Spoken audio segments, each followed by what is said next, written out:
Are you still single? A lonely life is pretty miserable." Those were the words thrown at me by my ex-husband who left me and our eldest son 10 years ago. The man who once betrayed us by having an affair with our son's ex-wife and left still looked down on us, smirking and appearing triumphant the whole time. I just waited, silently, letting my ex-husband ramble on. All I could do was bow my head and tremble my shoulders as he gleefully talked about how happy he is now and how pitiful he finds us. Maybe he thought I was crying, but I wasn't. I had to do that, or I would have burst out laughing. Seeing my ex-husband's behavior, someone tapped his shoulder. He turned around, and upon seeing that person, his face went pale and he looked at me. "Eh? What do you mean? Eh? Didn't I tell you?" My ex-husband, looking utterly confused, alternated his gaze between us. I decided to fill him in on what had happened in the last 10 years. "I'm Susan. I'm turning 56 this year. I thought we were just a normal, lively family with our eldest son and his wife to save money. That belief started to crumble about 10 years ago, just 2 years after we moved in. We didn't have a daughter, so I thought it was natural for my then-husband to dote on Nancy, our daughter-in-law. He would take her out for meals and seemed concerned about her. Thinking it was his way of caring, as she might have had a hard time with her in-laws, I started to worry a few months before the incident. Nancy and my husband had been going out together frequently. At first, I thought it was because our son was busy with work, but it became too frequent, going out 2 or 3 times a week. I gently reprimanded him. "Please moderate how much you take Nancy out. What's wrong with doting on my daughter-in-law? I'm just saying you should also let your son spend time with his wife." "All right, I'll be careful," he agreed, albeit grudgingly. But then, his business trips and Nancy's travels, suspiciously, began to coincide. Nancy claimed she was traveling with friends, but she rarely went anywhere with our son. Even on a day when our son had taken leave to ask her out, "I've got something urgent," she would leave alone. My son couldn't hide his shock, and my husband tried to console him. But soon, he would leave too. "I've got an urgent matter." Naturally, I went out. Business trips are frequent these days. Yes, work's gotten busier. Nancy goes on trips too, often at the same time as your trips. "What's that got to do with anything? I'm working." His evasive responses made me suspicious. Eventually, our son took a day off and followed them. He saw them cozying up in restaurants and women's boutiques. Though I had my suspicions, I never imagined my husband was having an affair with my son's wife. "No way," I muttered. "Are you sure it's not a mistake? Maybe you confused them with someone else." It was Dad's car number plate. I saw them go into a shop, arms linked. My son was devastated. I suggested we talk to them, though I was in shock myself. I couldn't believe that my husband would see his son's wife that way. I convinced myself that talking would help, though I had no idea what to say. I just waited for them to return. They came back that night as if nothing was wrong. We just happened to meet at the station, so we came back together. We called the two of them to the living room for a talk, but it was hardly what you could call a discussion. "Why were you out so late with Nancy?" "Sorry, I'll make sure to let you know next time." "That's not the point. Why do you need to go out so often, just the two of you?" I said I'm sorry. I just can't help but adore my daughter, you understand? My husband kept insisting. "It's just normal family affection, and I'm just fond of her like she's my own daughter." Things like that. He stubbornly maintained that he was just being overly affectionate toward her, even when it came to spending time alone with her, excluding our eldest son, and even about being seen with their arms linked. "Nancy, what about you? Why do you go out so much with Dad?" "Well, Henry seemed busy with work." "Dad's working too. You'd never try to go out with me." "I'm sorry, Tom has the money and he takes me to lots of places. I got too comfortable with him, like he was my real dad, Nancy said, gazing intently at my husband, treating him like her real father. Their attitude, constantly making excuses and offering only superficial apologies, showed no signs of remorse. In fact, they seemed defiant. As if to say, our inability to accept them, trusting each other like a real father and daughter, made us small-minded troublemakers. Are we done here? We're tired. You should be nicer to Tom, wife. Yeah, tell her, Nancy. Then maybe you should be nicer to your husband, our son. I might consider it if he becomes successful like Tom. They were dismissive of our feelings throughout, not showing any signs of understanding. We had no choice but to propose a new discussion for the next day and retire to our bedrooms. The incident happened the next day. What is this? The next morning, I found a letter and a filled-out divorce application on the living room table. Written in my husband's familiar handwriting, the lengthy letter was filled with inconceivable things. I struggled to believe that it was written by him. I've been attracted to Nancy since my son brought her home. Since he's no good, I thought I should make her happy. I'd rather choose a young girl over a middle-aged woman like you. The nonsensical message was hard to comprehend. I felt dizzy trying to understand the letter. Finally, it read, "Don't interfere with two people in love. Just quietly get a divorce." I was at a loss. The second letter was from Nancy. It derided how pathetic our eldest son was, even mocking our saving efforts as stingy. Nancy's letter, clearly after money, preferring my husband, who spent freely over our frugal eldest son, left me speechless. Younger me is better than Susan. Tom said so. Please let him go. It even contained a passage looking down on her husband's mother. I never imagined Nancy, always well-dressed, was targeting Tom. A chilling thought. Our eldest son, hearing this later, looked just as pale and shocked as I did. Shaking and unable to speak, retreating to his room. I tried to contact my husband numerous times afterward, to no avail.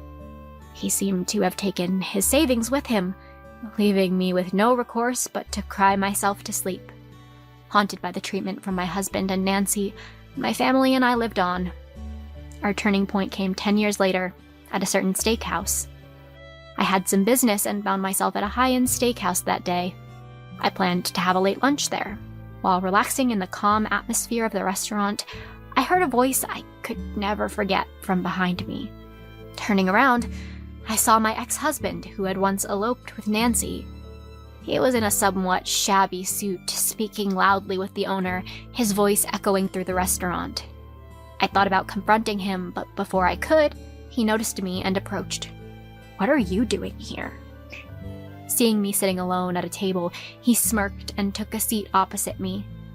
After scrutinizing my clothes and noticing the lack of ring on my left hand, he started talking with a triumphant look. "You not filing the divorce papers right away made things difficult for us. I'm sorry about that." "Well, a middle-aged woman like you won't get married again." My ex-husband kept talking, showing off the ring on his finger, and bragging about how happy he had been with Nancy, even though I hadn't asked. He exaggeratedly pitied the miserable lives he assumed my son and I were living. "You're still single? A lonely life is miserable." I remained silent, looking down the entire time. I felt like I might burst into laughter otherwise. But my ex, misunderstanding my silence, said something absurd. "Well, if you beg, I might consider getting back with you." "What?" "When you do, serve me sincerely, I'll make you a caretaker for me and Nancy. Be grateful that I'm willing to take in a middle-aged woman like you." Talk in your sleep. His nonsensical remarks hadn't changed, and I couldn't help but respond. He seemed shocked, thinking I would be grateful and apologize. Seeing his foolish expression, someone tapped his shoulder from behind. "What do you want with my wife?" "Eh? The owner." "Wife? What do you mean?" "Didn't I tell you?" I took the hand of the steakhouse owner who had walked up beside me. My ex-husband, confused, looked back and forth between the owner and me. I decided to tell him about the past 10 years. After the incident, my son was utterly disheartened. Worried about his listless state, his boss took him to a steakhouse one day. There, he became friendly with a woman. She had also been abandoned by her husband and found solace in their shared experiences, gradually bringing my son back to life. After many meetings and conversations, my son thought she and I would get along, so he brought me here. That's how I hit it off with the owner here. He's been very kind to me. What? You weren't stalling with the divorce papers because you were still hung up on me? Not at all. I just didn't want to do things your way. I was astounded at his self-serving interpretation. Correcting his misunderstanding, I told him why I was about to laugh earlier. You were calling us miserable, but aren't you truly the miserable one? What do you mean? I know. You've been constantly complaining to the owner here about Nancy. Hearing this, my ex-husband's face turned pale. Yes, I had heard about the talks my frequent visitor ex-husband had with the owner complaining about Nancy. The owner was outraged by his unreasonable stories. At the same time, he realized that those stories were about me and discreetly told me, "Your current wife is young and reckless with money, isn't she? Yet you can still afford to come to this steakhouse. You're just pretending, aren't you? It doesn't suit you." Realizing he had been sharing embarrassing stories with someone who knew everything, my ex-husband's face turned from pale to red as he looked down. But I felt no sympathy for him now. This man could still throw words like lonely and miserable at me, whom he believes he made unhappy. Remembering the hurt look on my son's face back then, I glared at my ex-husband. "What about the ring? You're not wearing one." "I have it. I just took it off because it gets in the way of work." Saying so, I pulled out a ring from my bag and slipped it onto my left ring finger. The owner, also unable to wear his ring during work, had purposefully put on our matching rings and come to the restaurant. Seeing this, my ex-husband seemed to shrink, his shoulders hunched. "I was wrong. I just want to talk to you one more time." Talk with someone who still looks down on me as lonely and miserable? What will we talk about? Please, I was wrong. Forgive me. Then bring some compensation for the divorce first. We can talk after that. Knowing how much he had complained to the owner, I was well aware of my ex-husband's financial troubles, but that was not our doing. He acted as he pleased and now faced the consequences. I had no reason to involve myself in his troubles. I decided to confront him with reality. "Don't bother us any longer today. It's an important day. I don't want anything to do with you ever again." "Huh? Why is it important?" I hadn't come to the steakhouse today to beat down my ex-husband I unexpectedly encountered. I had important business. Ignoring my puzzled ex-husband, I turned toward the sound of the door opening. "Mom, sorry. Did I keep you waiting? I apologize for being late. Work held me up." "It's okay, don't worry." I smiled and greeted the two who appeared. It was my son, neatly dressed in a suit, and the kind, beautiful woman he had become close to. Much more gentle than Nancy, to whom my ex-husband was visibly shocked. Noticing his father, my son was startled but stood protectively in front of her. My ex-husband, disregarding their attitude, began to act arrogantly towards my son. "Found yourself a fine woman?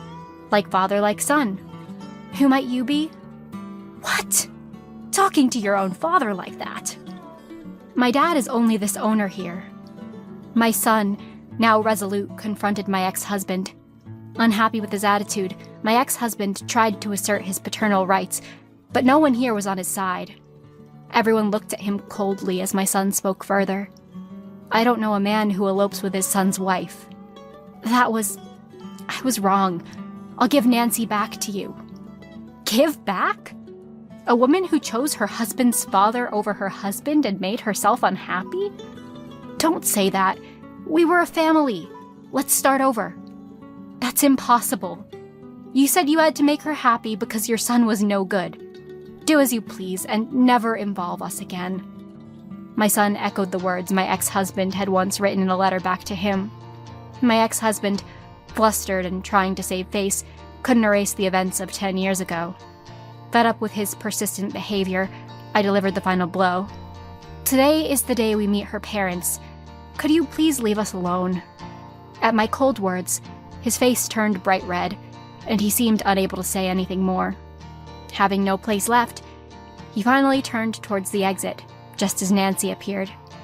"Why are you here eating steak alone? I want some too."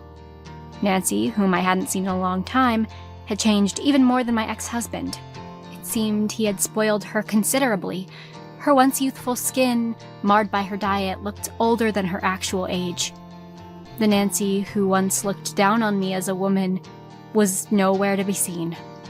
Apparently, she had been searching for my ex-husband, hoping to get money from him, and barged in.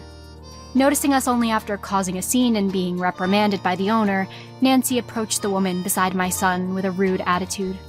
"Huh? What? The next wife? Despite not filing divorce and still being hung up on him? There's no lingering affection for a wife who chooses dad over me. Such a plain woman suits you. Thank you. I'll be happy on your behalf." Despite Nancy's abusive words, the woman responded without taking offense, leaving Nancy wide-eyed and screaming even louder. But as I had told my ex-husband, Nancy, who couldn't see reality, had no chance of winning. My ex-husband looked uncomfortably embarrassed. "You'll never be happy. You should just live miserably." "Enough, Nancy. Let's go home." "Why? Kick them out. I haven't even eaten steak yet. It's not fair." Nancy, throwing a tantrum like a spoiled child, was dragged away by my ex-husband. After the stormy event, we exchanged knowing smiles. "Shall we start over? Are you hungry?" "I'm fine. My parents will be here soon." "Then, darling, please prepare the most delicious steak today." "Leave it to me." The rest of the day went smoothly and we had a peaceful time. Seeing my son's happy face made me content. The steak that day, cooked with care by my husband, tasted better than ever. From now on, cherish real happiness. Yes, Mom. You be happy too. Thank you. Since then, it seems my ex-husband has not been seen at my husband's restaurant. After such a disgraceful display, it's unlikely he'll ever appear. I don't know what became of the two, but whether they're miserable or lonely, it doesn't concern me. Now, I only think about cherishing the most important people in front of me.